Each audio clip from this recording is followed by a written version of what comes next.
It was just past 0745.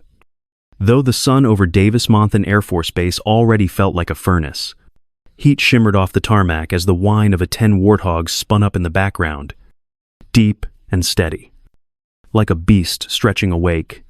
The air carried the smell of jet fuel and hot metal. Boots hit the concrete with crisp rhythm. Maintenance crews moved with practiced flow, shouting brief commands over the roar of turbines. It was another typical morning in Arizona. In the far corner near Hangar 4, a lone figure stood by a stack of black metal crates, clipboard in hand. Lieutenant Rachel Monroe moved with quiet focus, checking serial numbers on M4 carbines, inspecting optics, verifying night vision gear with the cool detachment of someone who'd done it 1,000 times. She wore the standard uniform, clean but unassuming. Nothing about her drew attention. No medals, no combat patch. Just another logistics officer making sure the gear got where it needed to go. She didn't talk much, didn't joke around with the crew or linger for coffee. People walked past her without a second glance. If they noticed her at all, they figured she was new, maybe prior enlisted, maybe just one of those career types who like to keep things in order.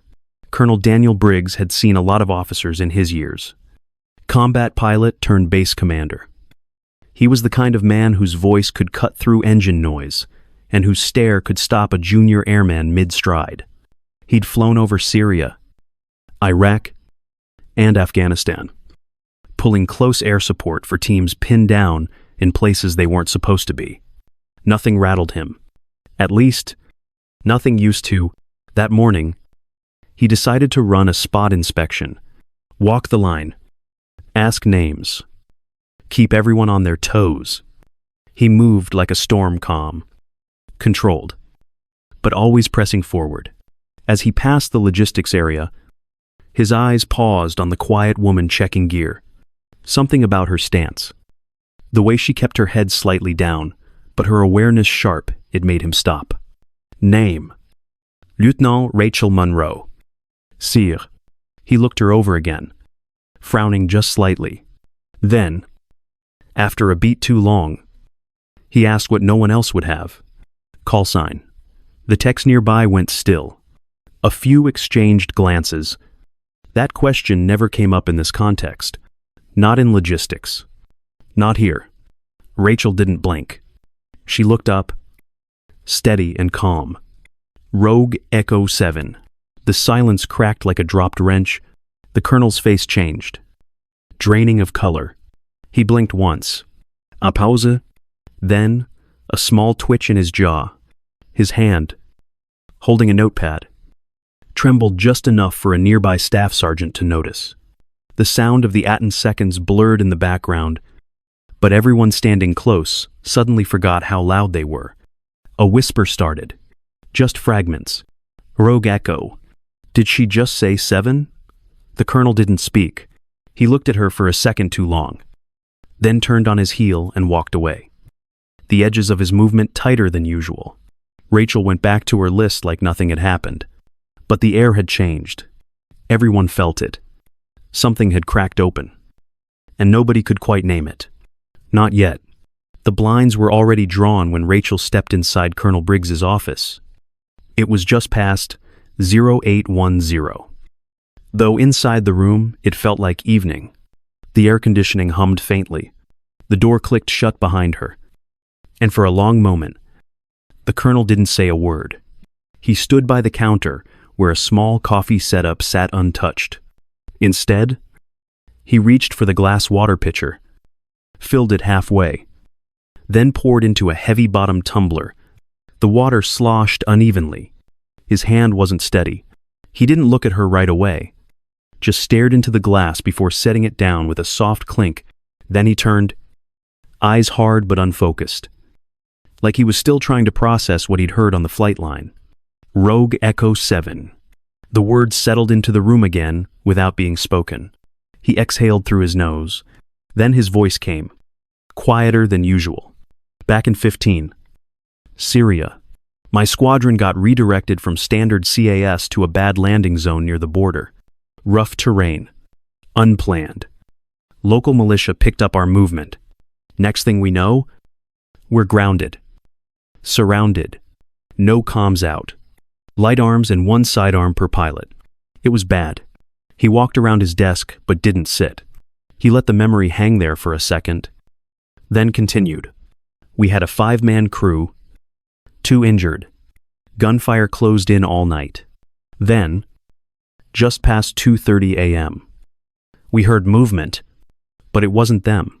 No shouting, no light, just shapes, shadows, the kind that don't leave footprints. He looked at her now. We got out. All of us. Didn't see faces. Didn't hear names.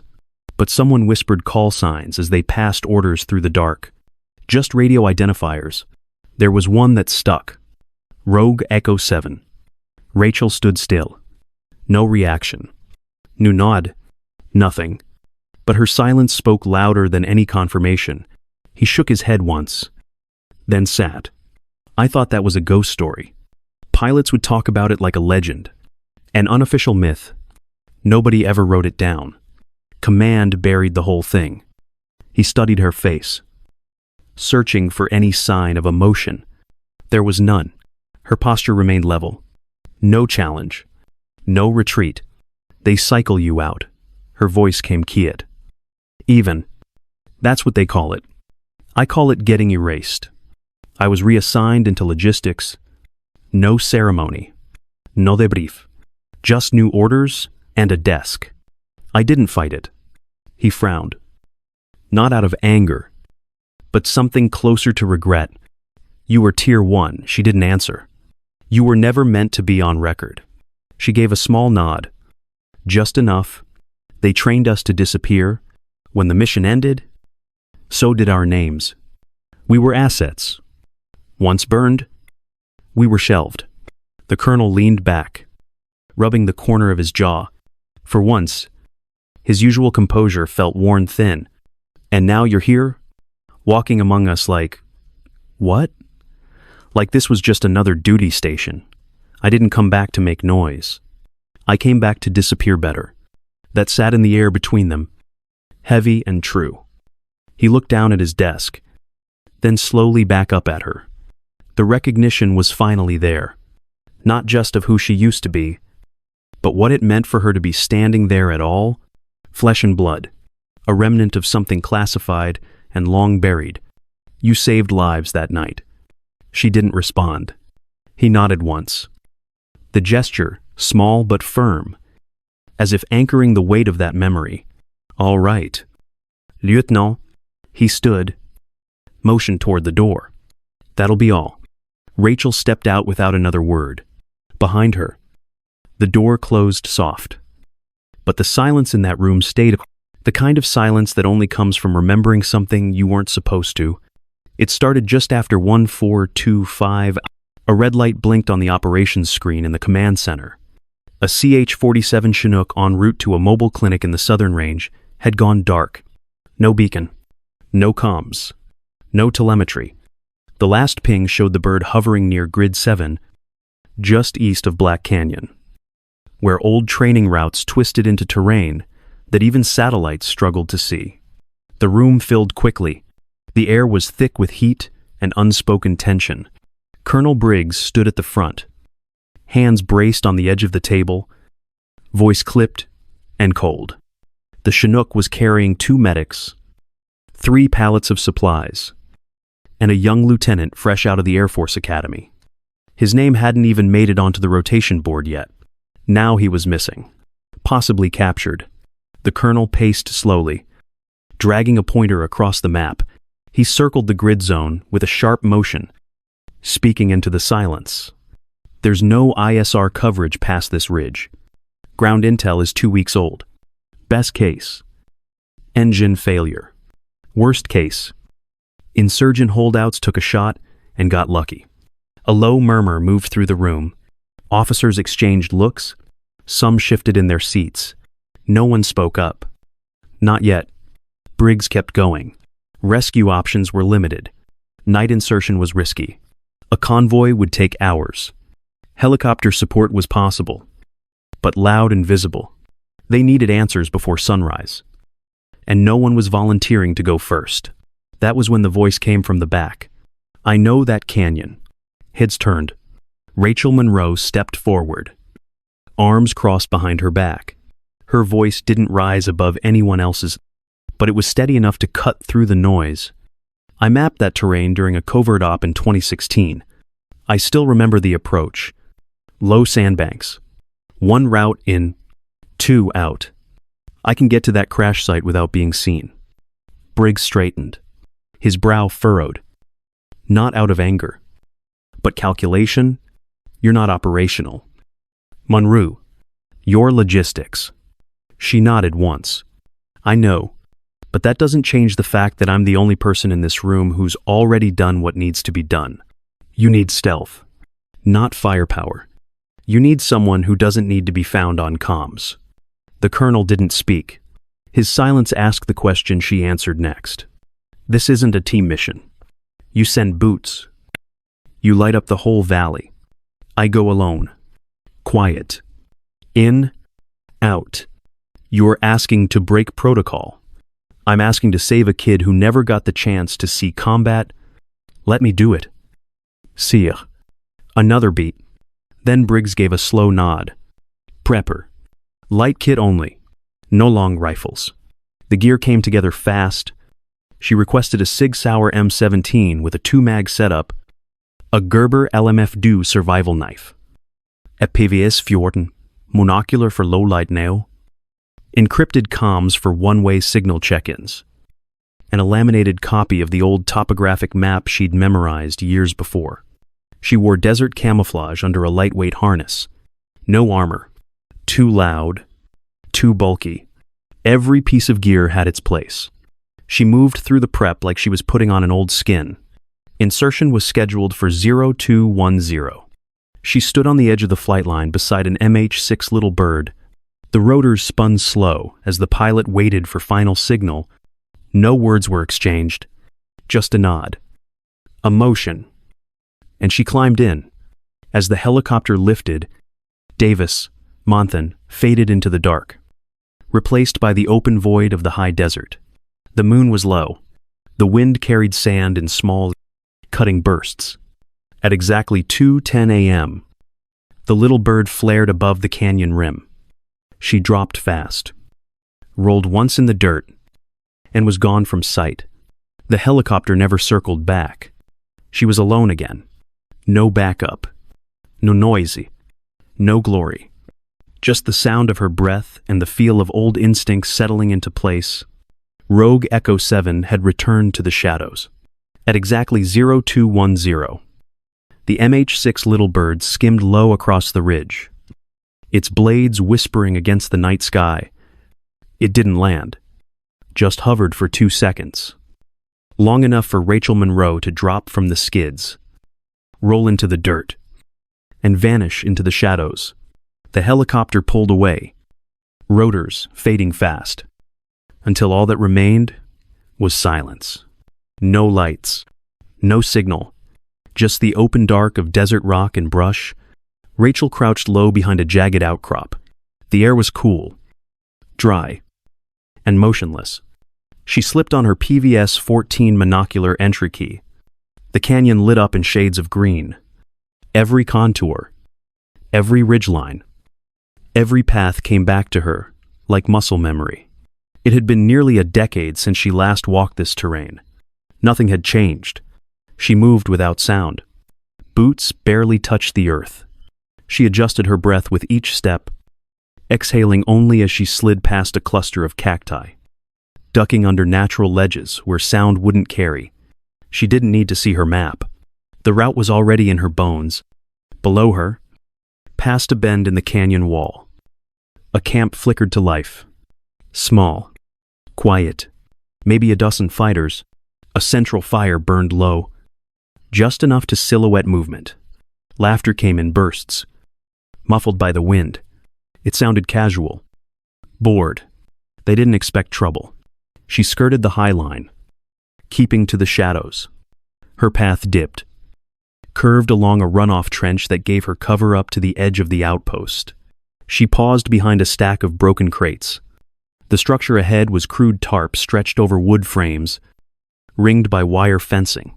One guard walked the perimeter with an AK slung low, dragging the barrel. Tired eyes, loose posture. Rachel waited for him to pass, then crossed 20 feet of open ground in 5 silent strides. She reached the tent and listened. Breathing inside, just one. She slid the blade of her Gerber LMF2 under the flap and eased it open. The air inside was still.